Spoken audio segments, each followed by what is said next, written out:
understood. So try this on for size.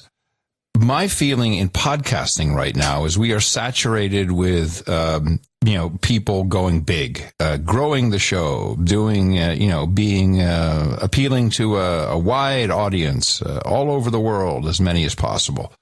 What I see radio has left us is this wide, certainly in the United States, is this gaping hole of local content.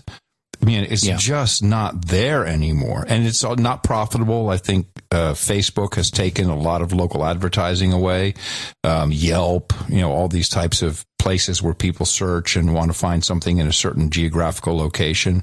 To me, it feels like there's such and this is really more value for value, possibly, as a business model, but maybe not. I mean, if you can grow an audience that is, for Austin, let's say, and it's just Austin. I remember when we had the snowpocalypse, there was only one radio station, one morning show, and it was kind of the hokey, morning zoo type dudes who were still on the air. NPR was playing repeats of Fresh Air. No one. Oh yeah, I mean it's ridiculous. Yeah, I did something recently about Trump's assassination and how US radio dealt with it, and the answer is mostly it didn't.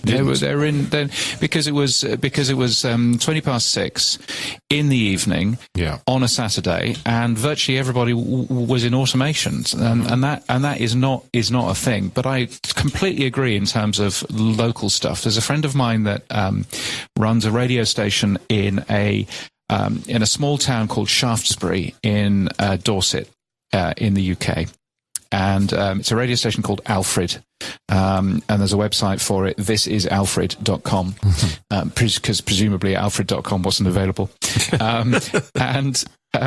and what he does, and I think that this is really interesting, is he makes a half-hour podcast every day.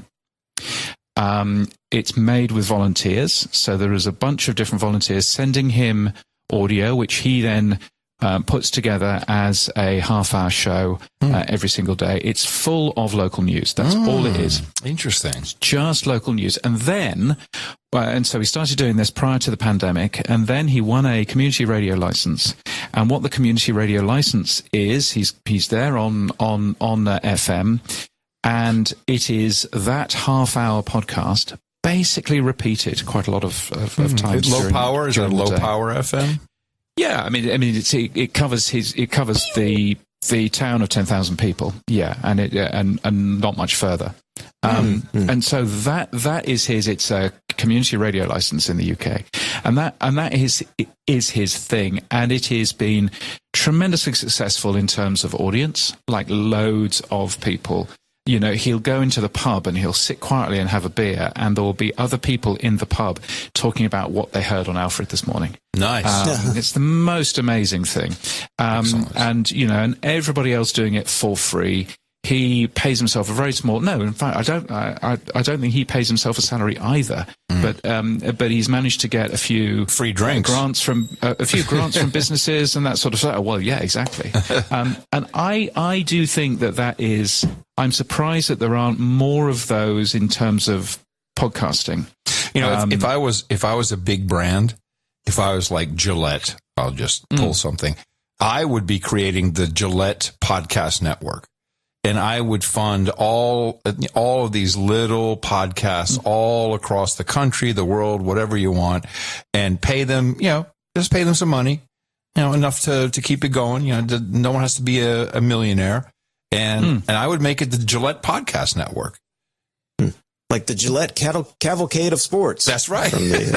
Because most of these, I think the radio forgets that a typical American radio listener listens to, I think it's 13 hours of radio a week. That is all. Yeah. So filling 24 hours a day with new and interesting programming is just a waste of time. It is. You should be making some amazing programming and then broadcasting it as much as you can, as many times as you can, and that is completely the other way of how a radio company works. Yeah. And so I really didn't Sam like the try idea that of this though? Working. Didn't Sam try that in the local market? I mean, did it fail financially, or did he just, or was it COVID that hurt his business? Well, I mean, that, it's a conversation for Sam, but my understanding is that there was a lot more programming on that station. There was a lot more, different stuff on there, and that's very different to, what Alfred, or there's another radio station in a little place called Petersfield called Shine, and that does much the same thing. Lots of volunteers making audio, sending it in, and that being compiled. I think that's a really interesting, very good interesting model. Really good model. Yeah, cool. I see the difference there.